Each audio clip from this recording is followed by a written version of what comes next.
In this video, we're going to talk a little bit about white Chinese geese. I have a pair that I bought as adults. I don't know how to tell the sex of a goose, so I read online, you listen to them, and the one you hear right now is the male.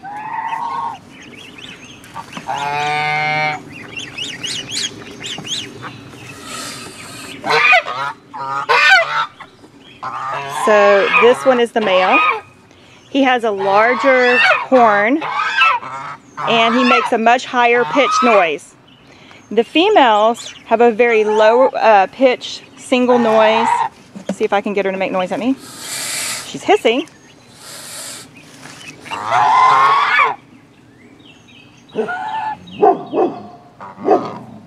So not sure if you could, there's that noise.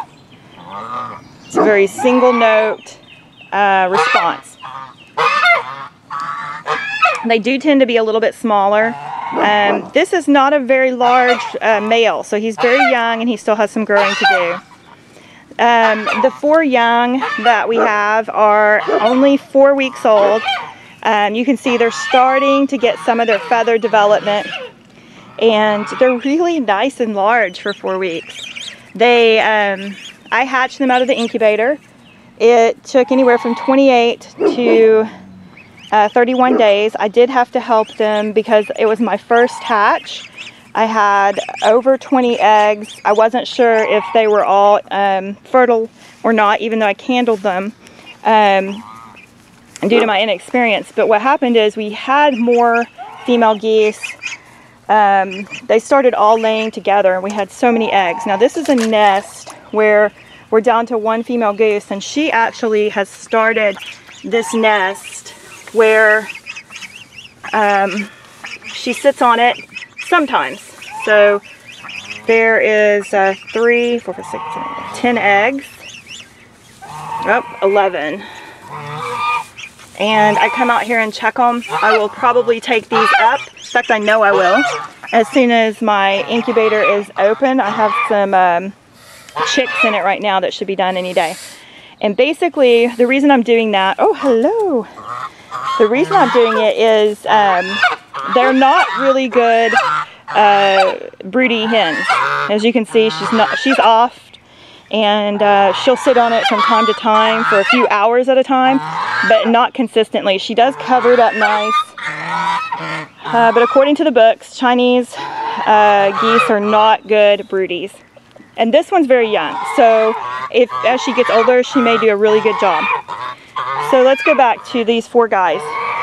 When I first hatched them, they're very much attached to me. I helped every single one of them with zipping and you know, try to let them push out of the shell so that they could develop their lungs and their feet. And it worked out pretty good. I did lose some after hatching. Some of the weaker ones didn't make it. I kept them inside in a brooder box for about a week, and then it was obvious they were doing great, so we moved them to the barn. And after a couple weeks there, they just kept getting bigger and more capable. They really enjoy coming out and eating grass, and so when I was home they would follow me around, but they don't make good helpers. They get under your feet a lot and don't really help very much, so while I'm trying to do chores.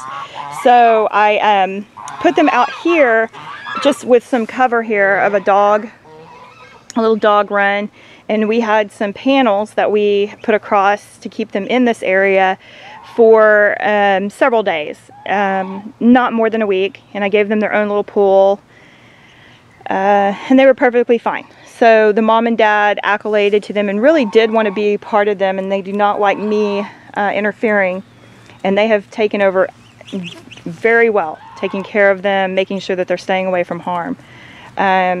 So we're at this point where I just sometimes have to sneak away from them if they tend to follow me, but other than that, they're taking to mom and dad pretty good too as well. So this is going to be a nice success, and they're a lot of fun. So I can hold these guys, I can definitely feed them by hand, and hope that I'm going to continue to hope that I can come out and pet them every day so that they'll be tame. Mom and Dad really aren't that bad. They're acting like it, but they don't bite me. They're just loud.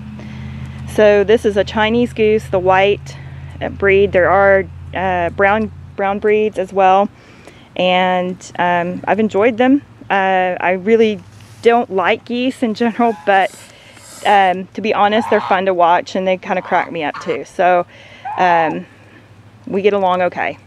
And they do like to eat, Mom and Dad like to eat bread and crackers. I don't give that to them very often. I give them some scratch, and I also give them layer pellets or wild game pellets would even be best for their higher protein content. That's what's recommended, and I do mix it in. They tend to really like the scratch, but I don't make that a large part of their diet. And you can see what they do mostly is come out and look forage for their own, and of course along the way they do what they do best, which is fertilize the ground. So thank you for watching.